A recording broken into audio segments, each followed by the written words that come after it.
마지막 입새라는 그 소설을 여러분 잘 아실 겁니다. 이 소설을 지은 오헬리라는 작가가 이 100여 년 전에 1906년에 크리스마스 선물이라는 단편 소설을 냈습니다.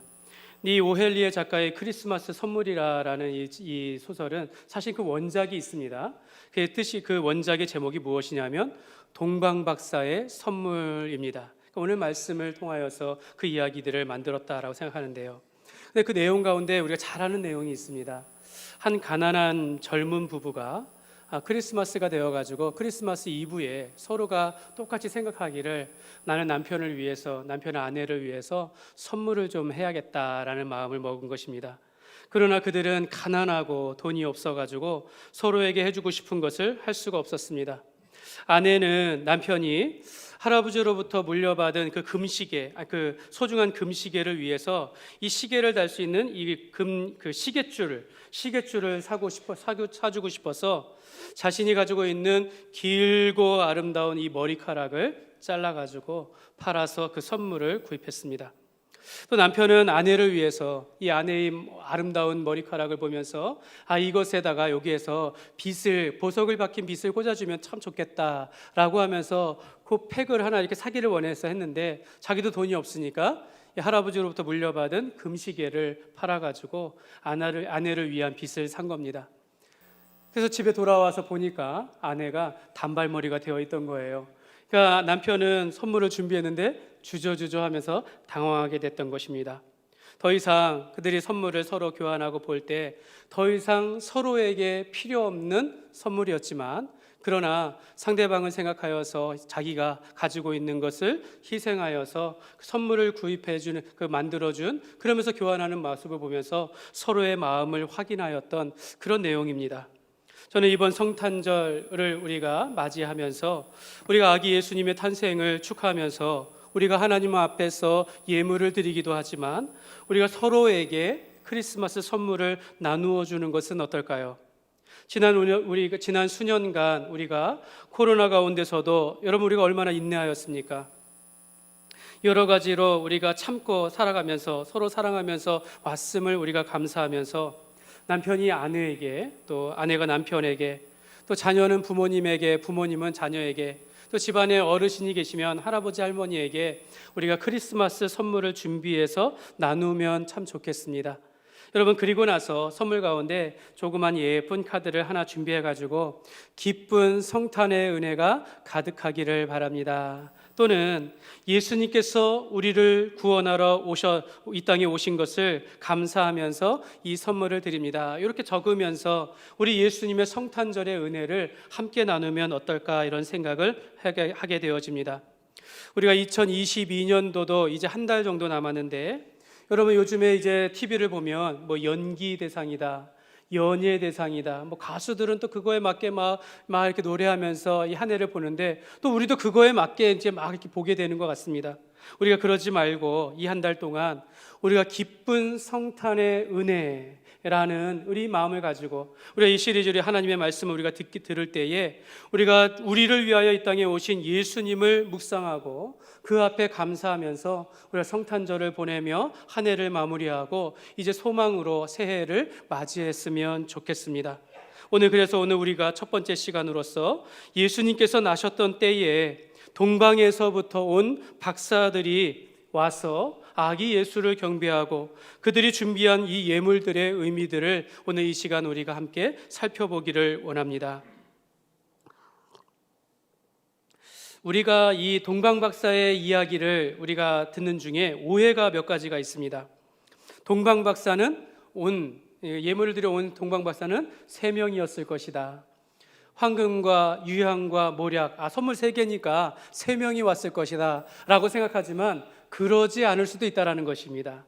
이 동방박사의 무리들이, 그들이 예루살렘에 왔을 때 온 성 안에 소동이 일어난 것을 보면 이들이 박사들의 아라비아 사람들 화려한 옷을 입고 낙타를 입고 그 긴 행렬이 아니었을까, 이런 생각도 우리가 할 수 있겠습니다. 또 헤롯 왕 때에 예수님께서 유대 베들레헴 작은 마구간에서 태어나셨는데 이 동방 박사들이 경배한 그 시간은 마구간이 아닐 수도 있다라는 것입니다. 여러분 11절 말씀에 보면 집에 들어가 아기를 경배하였다라고 이야기합니다.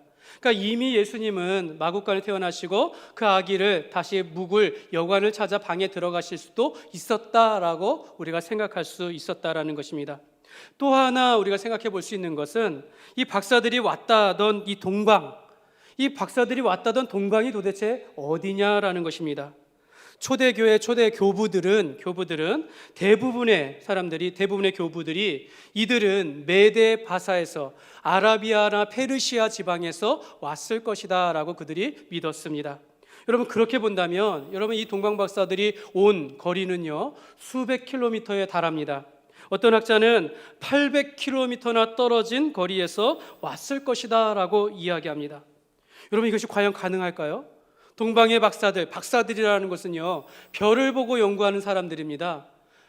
말이 박사이고 말이 천문학을 연구한다라고 하지만 당시에 무슨 이런 천체를 볼 수 있는 망원경이나 오늘날과 같이 과학과 같은 이런 것이 문명이 발달하지 않았기 때문에 아마도 그냥 별을 보면서 점을 치는 사람들이라는 것이죠.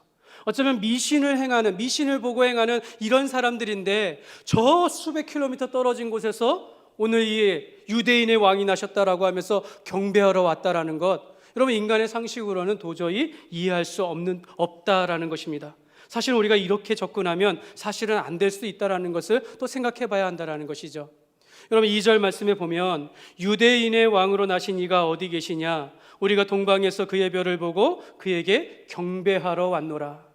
여러분 우리도 쉽게 말하지 못하는 것, 유대인의 왕이 어디서 났느냐, 우리가 그를 경배하러 왔노라. 어떤 정치적인 상황도 전혀 고려하지 아니하고 자기들이 경배하러 왔다라는 것입니다.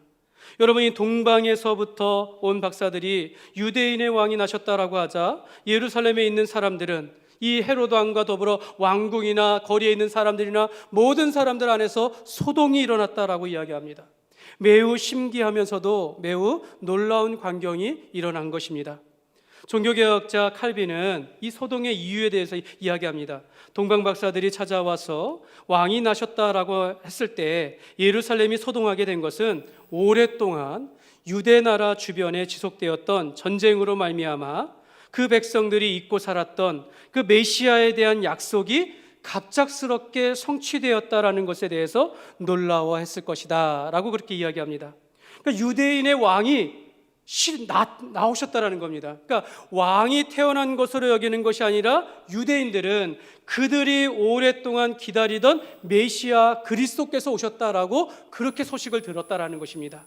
그러니까 이 페르시아나 아라비아에서 온 동방의 박사들은 바로 유대인들이 기다렸던 그리스도가 오셨다라는 것을 믿고 찾아왔다라는 것입니다. 여러분 우리가 전쟁이 끊이지 아니하는 이 당시의 시대적인 상황 속에서 기근으로 인하여 먹고 살기 어려운 힘든 나날을 보고 있는 백성들이기 때문에 그동안 하나님의 약속을 잊고 살았다라는 것입니다. 매우 고난과 힘든 시기에 그들을 향한 하나님께서 메시아 그리스도께서 오실 것이다라는 이 약속을 잊어버리고 있었는데, 모르겠습니다. 그들의 머리에는 있었을지도 모르지만 실제적으로 실현될 것이다라고는 그들이 아마 전혀 예상하지 못했다라는 것입니다. 그럼 오늘 저는 이 말씀을 묵상하면서 오늘 우리가 염려하고 두려워할 일들이 바로 여기에 있다라고 생각합니다. 오늘 우리도 12월을 맞이하여서 이제 한 해의 마무리를 하고 새해가 오겠네라고 하지만 여러분의 마음과 삶 속에 성탄절에 대하여 얼마나 고려하고 있습니까? 여러분 예수님께서 우리를 구원하러 오셨다라고 유대 땅 베들레헴에서 나셨고 인간의 몸으로 탄생하셨다라는 것을 우리가 중요하게 생각하면서도 오늘 우리가 실제 삶 속에서 내 삶 가운데 이것에 대하여 얼마나 우리가 기다리며 우리가 축하하며 감사하며 보내고 있습니까? 여러분 오늘 우리가 우리의 생업으로 인하여 분주하고 힘들어서 성탄절이 예수님이 나신 날이지만 그냥 그 정도로 하면서 습관적으로 보낼까, 우리가 소홀하게 보낼까, 이것이 염려스러운 것입니다. 특히 지난 우리가 2해 동안에 우리는 코로나로 인하여서 이런 모든 것을 생략해도 좋다, 모든 것 그냥 다음으로 미뤄도 좋다, 이런 마음가짐으로 여기까지 왔다라는 것입니다. 여러분 우리도 모르게 기쁨이 없는, 우리 안에 예수님을 맞이하는 참된 의미를 갖지 못한 채 성탄절을 보낼 수 있다라고 그렇게 생각되니까 걱정이 되는 것입니다. 우리가 예수님을 맞을 준비가 되어 있는 사람들에게는 이 한 달이 정말로 기쁨의 달이 되겠지만, 어떤 이들에게는 전혀 준비되어 있지 않기 때문에 마치 그냥 소동처럼 그냥 시끄럽게 그렇게 지나갈 수 있다라는 것입니다. 여러분 한번 생각해 보십시오. 그 예루살렘에서 성경에 능통하다는 서기관들이나 종교 지도자들인 장로들에게는 이 아라비아에서 왔는 이 동방박사들이 메시아가 나셨다, 유대인의 왕이 나셨다라는 이 소식을 들었을 때 얼마나 깜짝 놀랐을까요? 아마 굉장히 부끄러웠을 것이다 라고 생각하게 됩니다. 그들이 율법에 능통하고 구약에 예언된 말씀들을 알고 있음에도 불구하고 메시아가 나셨다라는 것에 대해서 이방인들을 통하여 이 소식을 들었을 때 여러분, 그들은 정말로 부끄러워했을 것 같습니다. 여러분, 헤로드 왕은 이 유대인의 왕이 나셨다라는 것에 대해서 위협을 느꼈을 것입니다. 유대인들 가운데 왕이 나셨어? 그러면 나에게 이 왕의 도전이 되지 않을까 하면서 그때로부터 2살 이하의 사람들을, 아이들을 죽이는 그렇게 되었다라는 것이죠. 여러분, 우리가 예수님을 맞을 준비가 되어 있는 사람들에게는 기쁨이 되지만, 준비되지 못한 가운데 믿음 없이 살아가면 이것이 우리에게 불안과 염려로 뜻하지 아니하는 재앙으로까지도 다가올 수 있다는 것을 우리가 생각하면서, 오늘 우리는 그의 별을 보고 유대인의 왕이 나셨음을 확신하여 예물을 준비하여 예수님을 경배하려 온 동방의 박사들처럼 오늘 우리도 우리 삶 속에서 우리를 구원하러 오신 예수 그리스도를 우리의 온 마음과 힘을 다하여서 믿음으로 경배해야 될 줄 믿습니다. 저는 동방 박사들이 별을 따라서 유대 땅까지 왔다라는 것은 저는 그들의 믿음이다라고 여겨집니다. 그들이 믿음이 있었기 때문에, 그들이 그리스도에 대한 신앙을 가지고 있었기 때문에 유대 땅 베들레헴까지 왔다라고 저는 그렇게 생각합니다. 저는 오늘 그 증거를 2가지로 살펴보기를 원합니다. 하나는 그들이 말한 고백과, 또 하나는 그들이 준비한 예물을 통해서 이 동방에서 이방인들이 왔지만 이들의 신앙이 참된, 바로 예수께서 오실 것을 예비하러 오시고 축하하러 오신 그 믿음의 사람들이었다라는 것을 오늘 여러분들에게 말씀을 드리고 싶습니다. 여러분, 2절 말씀을 다시 보면요, 우리 같이 한번 읽겠습니다. 시작.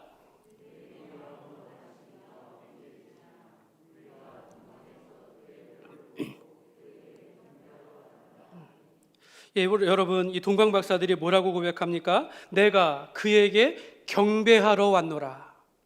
여러분, 이거 아무나 할 수 있는 고백입니까? 내가 오늘 하나님을 예배하러 왔노라. 내가 하나님 오직 예수님을 경배하러 왔노라. 그 아기 예수께. 여러분, 11절 말씀에 보면 집에 들어가 아기와 그의 어머니 마리아가 함께 있는 것을 보고 엎드려 아기께 경배하고 보배압을 열어 황금과 유향과 모략을 예물로 드리니라. 그들이 아기 예수께 엎드려 경배하였습니다.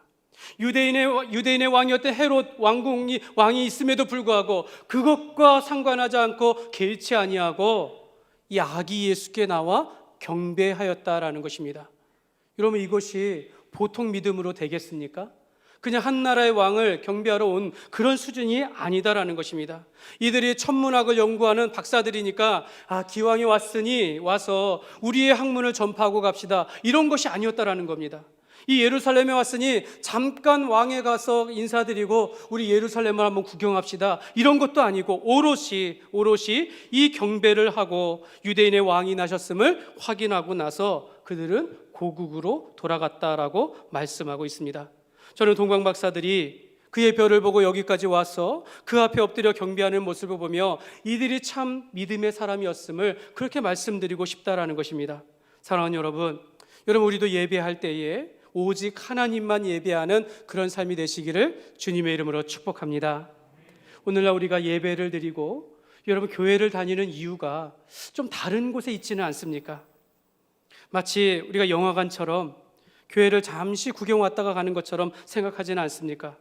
주유소처럼 생각해가지고 이 주유를 하면 연료 충전하듯이 잠시 나와서 위로와 힘을 얻으려고 혹시 교회 나오는 것이 전부가 아닙니까?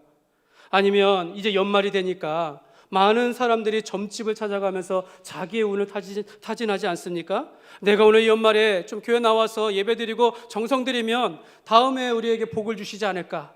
뭐 이런 생각은 하지 않습니까? 그럼 또 무엇이 있을까요? 최근에 한 큰 교회 목사님이 이런 말씀을 하셨습니다.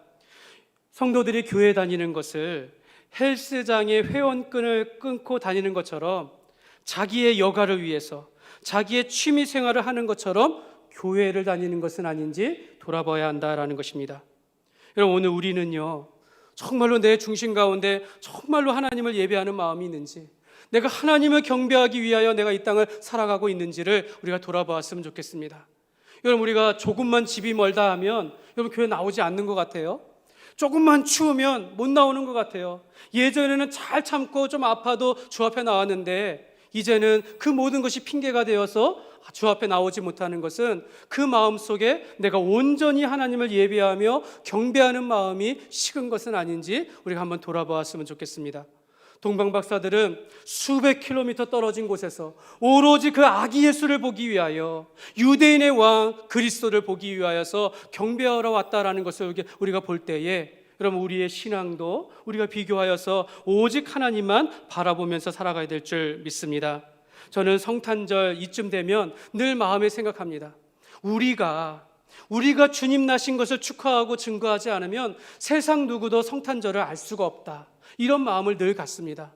여러분, 우리가 아기 예수님을, 우리를 구원하러 이 땅에 오신 예수님을 우리가 경배하고 우리가 축하하고 우리가 하나님 앞에 영광을 돌릴 때 세상이 그걸 알아준다라는 것이죠.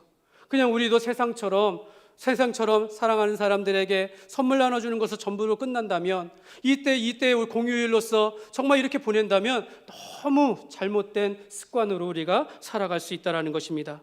동방박사와 같이 내가 그에게 경배하러 왔노라. 오늘 우리가 예배를 드릴 때마다 이러한 순전한 마음으로 하나님께 나와야 될 줄 믿습니다.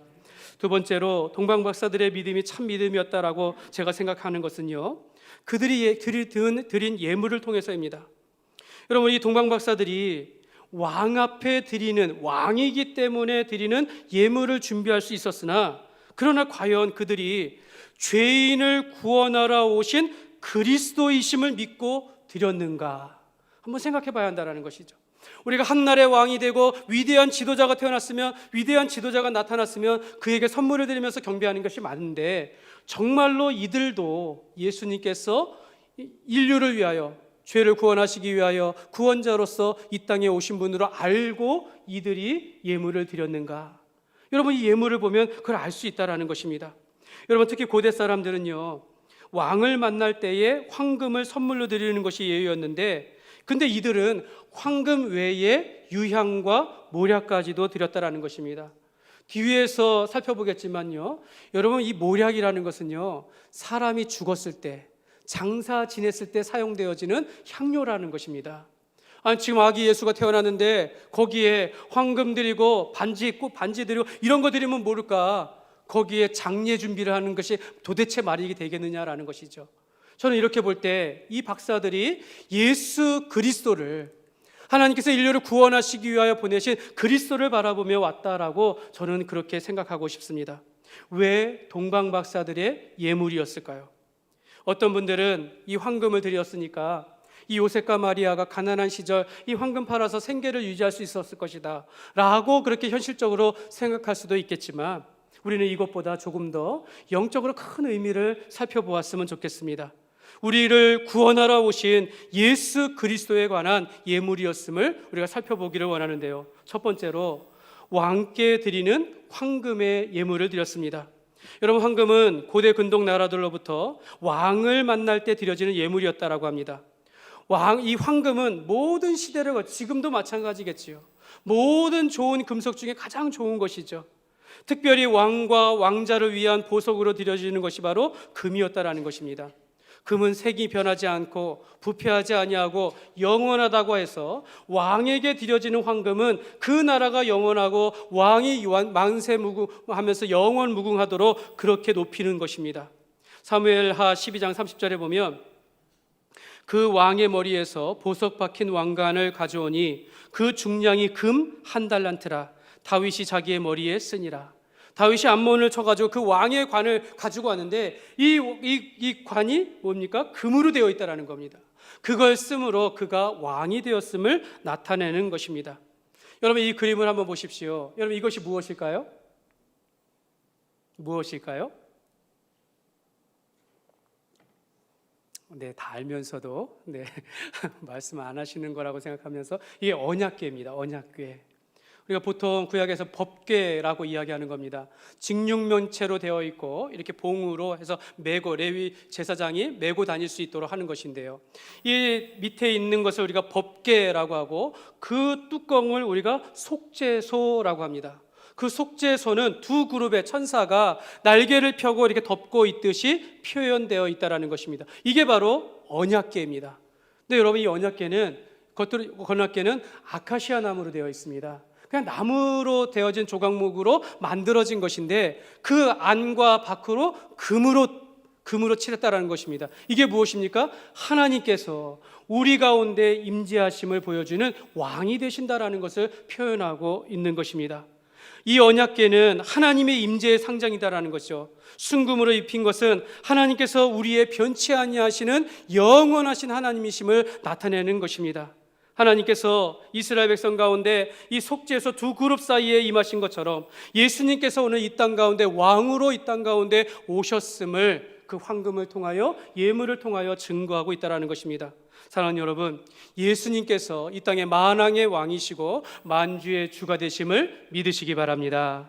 예수님은 이 세상을 통치하시는 왕이 되실 뿐만 아니라 그가 이 땅에 오심으로 하나님의 나라가 이루어졌다라고 말씀하고 있습니다.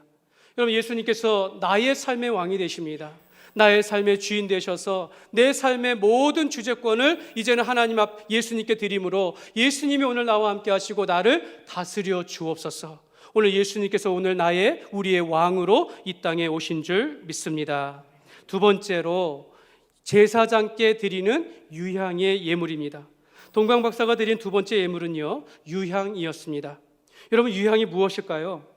여러분, 살펴보니까 아라비아 지방에서 나는 관목의 껍질로 그 속에 진액이 있는데 이 진액을 말려서 가루로 사용하거나 이걸 그대로 불 위에 넣는다고 합니다. 이거 진액을 불 위에 넣으면 아름다운 향기가 나고 연기가 이렇게 피어진다라는 것입니다. 여러분, 구약의 그 제사를 드릴 때, 율법의 제사를 드릴 때 이 유향을 함께 넣었다라는 것이죠. 곡식을 드리는 소제를 드릴 때 이 고운 가루 위에 기름을 붓고 기름을 넣고 그 위에다가 이 유향을 넣어서 향기로운 제사가 되었다라고 성경이 말씀하고 있습니다. 또한 성막에 성소에 보면 분향단이 있습니다. 매일 상번제로 향을 피우게 되어 있는데 그것이 바로 이 유향이 된다라는 것이죠. 또 대제사장이 1년에 한 번씩 지성소에 들어가서 그 언약궤 안에서 제사를 지내게 되어지는데 그때 들어갈 때 이 향을 피우게 된다라는 거죠. 연기를 가득하게 하여 하나님의 임재를 보지 않게 하였다라고 성경이 말씀하고 있습니다. 결국 이것은요, 하나님께서 하나님 앞에 나아가게 하는 그 통로가 바로 이 유향이다라고 말씀하고 있는 것입니다. 이 유향은 바로 우리의 대제사장 되신 예수께서 하나님과 우리 사이에 중보자가 되셔서 우리가 예수님을 통하여 우리가 하나님께로 나아가게 하는 것이 바로 이 유향이다라는 것입니다. 히브리서 7장 26절에 보면 이러한 대제사장은 우리에게 합당하니 거룩하고 악이 없고 더러움이 없고 죄인에게서 떠나 계시고 하늘보다 높이 되시니라. 바로 대제사장 되신 예수 그리스도를 의미하는 것입니다. 그래서 사도 요한은요, 요한계시록에 이렇게 말합니다. 향이 가득한 금대접을 가졌으니 이 유향의 향은 성도의 기도라라고 말합니다. 그러니까 우리가 예수 그리스도를 통하여 하나님께 나오고 예수 그리스도를 통하여 하나님 앞에 기도하게 되어지는 것, 이것이 바로 대제사장 되신 예수 그리스도를 의미하는 것입니다. 그래서 오늘 우리는 예수 안에서 주 앞에 나오게 된 줄 믿습니다. 오늘 예수님께서 우리의 대제사장이요, 오늘도 예수님 때문에 오늘 우리가 살아가게 되었음을, 하나님과 우리 사이에 화목제물로 드리심으로 우리가 하나님께 나아가게 되었음을 늘 감사하는 삶이 되시기를 주님의 이름으로 축복합니다. 세 번째로 이 동방박사가 드린 예물은요, 구세주께, 구원자께 드리는 모략의 예물이었습니다. 여러분, 이 모략은 아까 잠깐 말씀드렸지만 장례를 치를 때에 이 시체를 감싼 그 안에 넣는 것이라고 합니다. 그래서 이것을 뿌리거나 넣어서 부패를 지연시키는 그런 향료라고 합니다. 향품이라고 합니다. 요한복음 19장 39절 40절에 보면 일찍이 예수께, 우리 같이 한번 읽겠습니다. 시작.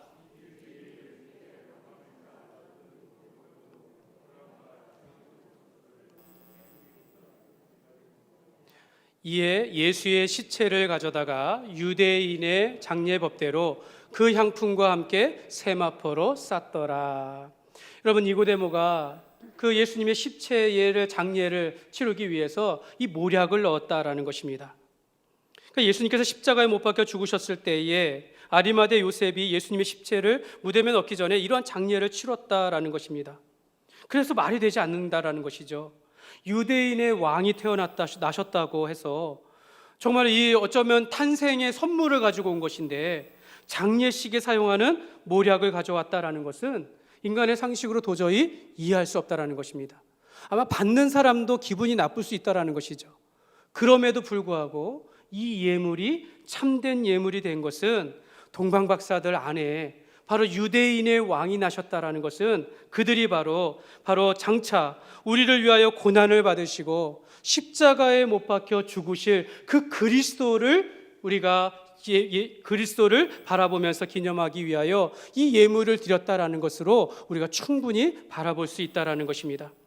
동방박사들이 준비한 이 모략들, 바로 예수께 모략을 바침으로 그분의 죽으심을, 아기 예수 앞에 그분의 죽으심을 보게 하였다라는 것입니다. 여러분, 예수님께서 그 죽은 나사로를 살리시고 그 나사로의 누이들이 예수님을 모시고 그 가정에 잔치를 베풀었어요. 그때 이 마리아가 무엇을 가지고 왔습니까? 나드 한 근의 큰 향유가 들어있는 값비싼 향유 옥합을 가져와 예수님께 엎드려 그 발에 그것을 부었고 자기의 머리카락으로 예수님을 이렇게 씻겼다라고 말합니다. 그때 사람들이 이 마리아의 행위를 비판하였을 때 예수님께서 무엇라고 했습니까? 가만두어라. 그는 나의 장례할 날 죽음을 위한 것이다 라고 하면서 그 향유의 예물을 받으셨다라는 것입니다. 여러분, 이 동방박사가 그들의 믿음 가운데 또는 그들의 어떠한 준비를 가져왔다 할지라도 이 모략의 예물은 예수님의 고난과 죽으심을 기념하는 그 예물이 되는 것은 분명하다라는 것입니다. 사랑하는 여러분, 이 동방박사들이 드린 황금과 유향과 모략을 선물로 드리는 이유는 다 이 모두가 다 예수님께서 우리의 왕이 되시고 예수님께서 우리의 대제사장 되시고 우리의 구원자 되심을 우리가 하나님 앞에 감사하며 드리는 예물이었다라는 것입니다. 오늘 우리도 주 앞에 예물을 드릴 때마다 이러한 마음으로 드려야 될 줄 믿습니다. 우리가 하나님을 경배하는 마음으로 하나님 앞에 예물을 준비해야 한다라는 것이죠. 여러분, 그렇다면 도대체 이 동방박사들은 이 예물들을 어떻게 준비했을까요? 하늘의 큰 별을 보면서 이게 유대인의 왕이 나셨다라는 것을 도대체 어떻게 알았을까요? 우리는 쉽게 하나님께서 섭리하셔서 이방 나라의 한 박사들을 인도하셨다, 그냥 우리가 그렇게 단순하게 생각할 수 있으나 여러분, 모든 것은 하나님의 뜻이 있다라는 것입니다. 그래서 저는요, 성경을 보면서 이런 추정을 좀 해봅니다. 제가 아직 이런 글을 자세하게 읽어본 적이 없기 때문에요. 여러분, 이 동방에서 온 박사들이라고 할 때 이 보통 학자들이, 아까 초대 교부들은 아라비아에서, 페르시아에서 왔다라고 그렇게 믿었습니다. 그렇게 본다면 특별히 이 박사라고 하는 것은요, 그 원문으로 보면 마고스입니다. 마고스. 그게 성경에서 이 마고스의 단어가 어떻게 사용됐는가 봤더니 점성가, 술객, 마술을 행하는 자. 그러니까 이들이 페르시아 지역의 출신인들이라면 이들이 별을 보고 점을 치고 꿈을 해석하는 이런 역할들을 하는 사람들이었다라는 것입니다. 그런데 여러분, 이 페르시아의 역사들, 바로 이 박사들의 역사들, 그 역사들을 500년간 거슬러 올라가면 바로 그 바벨론과 메대와 페르시아의 왕들을 섬겼던 다니엘이 나온다라는 것입니다. 다니엘이 등장하게 된다는 거죠. 다니엘은요, BC 605년에 유다가 멸망하게 되어지면서 바벨론으로 포로로 끌려가서 그들 가운데서 그 신하로서 발탁되어 가지고 그 가운데 그래서 총리로서 그렇게 일을 한 4명의 왕을 섬긴, 시대가 바뀌어도 끝까지 7, 80여 년간 왕을 섬긴 그런 신하였다라는 것입니다. 이 다니엘이 느부갓네살 왕이 어느 날 꿈을 꿉니다. 큰 신상을 꿈을 꿔요. 금으로 되어 있고 노수로 되어 있고 흙으로 되어 있고 이렇게 발가락 근데 이게 뭡니까? 열강들의 역사였다라는 것입니다. 근데 이것이 손대지 아니한 돌이 그 모든 나라를 부서뜨렸다라고 하면서 다니엘이 그 꿈을 해석하는데, 이 손대지 아니한 돌이 바로 예수 그리스도를 가리킨다라는 것입니다. 장차 그리스도께서 이 땅 가운데 오셔서 모든 나라를 통일하시고 하나님의 나라를 이루실 것을 다니엘이 고백했다라는 것입니다. 다니엘이 꿈을 해석하고 그 모든 이상들을 보는 것, 이게 바로 점성술사였다라는 것이죠. 그러니까 다니엘이 그 페르시아의 역사 속에서, 바벨론의 역사 그 지역에서 많은 역할들을 했다라고 저는 그렇게 생각한다라는 것입니다. 다니엘은 이때에 어떤 일을 했을까요? 국가를 다스리는 총리의 역할뿐만 아니라 이 모든 메시아에 대한 복음을 그때도 거기에서 가르치고 증거했을 것이다라고 저는 그렇게 생각되어집니다. 벨사살 왕 때는요, 그가 예루살렘 성전에서, 이 벨사살 왕이 예루살렘에서 가져온 성물을 가지고 술을 따라 먹으시면서 막 망령된 일을 하니까 그때 손이 나타나가지고 막 글씨가 벽에 새겨지는 거예요. 그때 다니엘이 그 말씀을 보면 이 나라가 멸망하게 될 것이다 라고 해석하여 줍니다. 그때도 왕에게 신임을 받아서 총리의 일을 하게 되어지는데요. 그래서 그가 고레스, 페르시아의 첫 번째 고레스 원년까지 그 일들을 행하였다라고 성경이 말씀하고 있습니다. 이로 인하여 다니엘은 다리오 왕 때와 페르시아 고레스 왕 때까지 형통하여서 많은 영향력을 미쳤다라는 것입니다. 바로 이때 이 다니엘은 그리스도께서 오실 것을, 유대인의 복음들을 향해서 이 술사들이나 술객들이나 이런 박사들에게 가르치지 않았을까요? 그 나라의 학문을 이끌지 않았을까? 이런 생각을 하게 된다는 것입니다. 모든 동방박사가 온 것이 아니라 그들 가운데 메시아에 대한 믿음을 가지고 있는 박사들이 그 큰 별을 보고 예루살렘으로 온 것은 아닐까, 이런 생각을 하게 되어진다는 것입니다. 저는 오늘 여러분들에게 2가지를 말씀드린 겁니다. 동방박사들은 믿음으로 오실 아기 예수를 경배하러 왔습니다. 2번째는 하나님께서 이미 예수님께서 오실 것을 준비하기 위하여 수백 년 전부터, 또 그리고 성경을 보면 인간이 죄를 지은 그 순간부터 인류를 구원하시기 위하여, 죄인을 구원하시기 위하여서 그리스도를 준비하시고 때가 되어 예수 그리스도께서 이 땅에 오셨다라는 것입니다. 사랑하는 여러분 오늘 우리가 하나님을 경배하고 하나님을 예배하며 우리 교회를 통하여 복음을 증거하는 것이 하나님의 구원의 역사 가운데서 어떻게 사용되어지는지 지금 우리는 판단할 수 없으나, 내가 내 가정 가운데 믿음을 지키고 내가 살아가는 사람들 가운데 믿음을 지키며 살아가는 것을 통해서 하나님의 그 복음의 역사가 어떻게 이루어갈지 모른다라는 것입니다. 동방박사는 수백 킬로미터 떨어진 곳에서도 가장 아름다운 모습으로 가장 좋은 것을 가지고 주님 앞에 나왔습니다. 오늘 우리도 그렇게 해야 되지 않을까요? 우리도 주님 앞에 나올 때마다 우리의 마음을 다하고 우리의 정성과 힘을 다하여서 주님을 경배하며 살아가는 그런 삶이 되어야 될 줄 믿습니다. 오늘 동방박사가 드린 예물을 통해서 우리가 내가 그를 경배하러 왔노라 라고 하며 가장 좋은 황금과 또 우리의 대제사장 되신 우리 그분을 위하여 유향을 드리며 우리의 구세주 구원자 되심을 믿고 나온 이와 같은 삶과 같이 우리도 우리의 힘을 다하여 하나님을 경배하며 하나님을 증거하는, 예수 그리스도 증거하는 삶이 되시기를 주님의 이름으로 축원합니다. 이 시간 우리 함께